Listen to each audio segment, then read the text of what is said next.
दोस्तों, हर कोई अपने बच्चों के बेडरूम में कैमरा नहीं लगाता, लेकिन 4 बच्चों की मां एल्शे लिमय ने कैमरा इसलिए बच्चों के बेडरूम में लगाया क्योंकि उसने बच्चों पर नज़र रखना ज़रूरी समझा। कैमरा लगाने के कुछ दिनों बाद उसने बच्चों के बेडरूम में ऐसा देखा जिससे उसकी रूह कांप गई। ऐसे भयंकर हादसे के बारे में जानते हैं इस वीडियो में। दोस्तों, एल्शे लिमय अमेरिका के मिसिसिपी राज्य के एक छोटे से शहर में अपने पति और 4 बच्चों के साथ रहती थी। उसके बच्चे कभी शांत नहीं बैठते, दिन भर उधम करते थे, कभी लुका छिपी खेलते, कभी खिलौनों से खेलते और कभी मेकअप करते लगते थे। कई बार तो बच्चे दिन में 10 मिनट भी आराम नहीं करते थे और पूरे घर में दौड़ लगाते थे।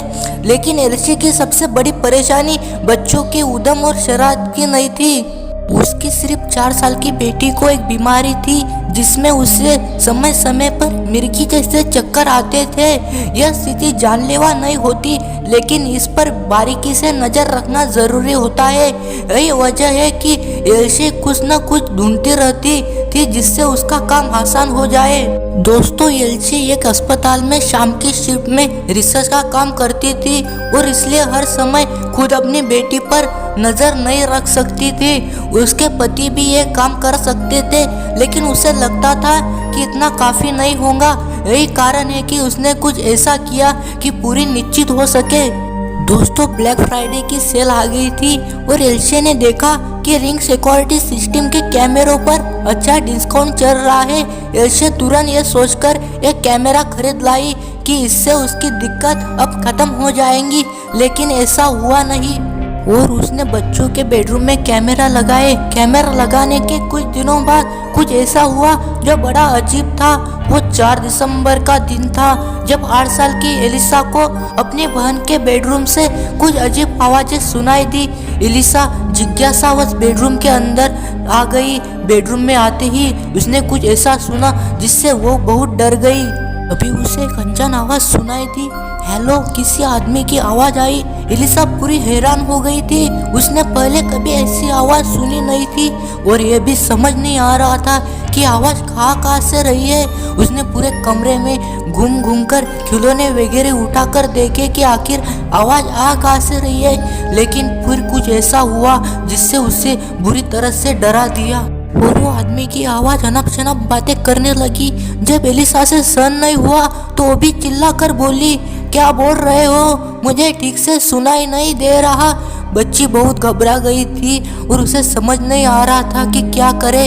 लेकिन अगर आपको लगता है कि यह भूतिया अनुभव एक खत्म हो गया था, तो ऐसा नहीं था। आगे जो हुआ उसकी तो कल्पना भी नहीं की जा सकती। फिर अचानक कैमरे से किसी डरावनी फिल्म के गाने की धुन बजने लगी। इसे सुनने के बाद तो एलिसा संभल नहीं पाई और बहुत डर गई। इसके बाद जो हुआ वो बहुत ही हैरान कर देने वाला था। दोस्तों, वो और कोई नहीं था, हैकर था। हैकर ने एलिसा से कहा कि वो अपनी मम्मी का मजाक उड़ाए, उसे गाली दे। एलिसा इसे बर्दाश्त नहीं कर सकी और रोने लगी। फिर कैमरे से आवाज आई, अरे बेटी, मुझसे बात करो। जब एलिसा रोते हुए बोली, मम्मी ये आप हो क्या? हैकर ने जवाब दिया। वो थोड़ा अजीब था।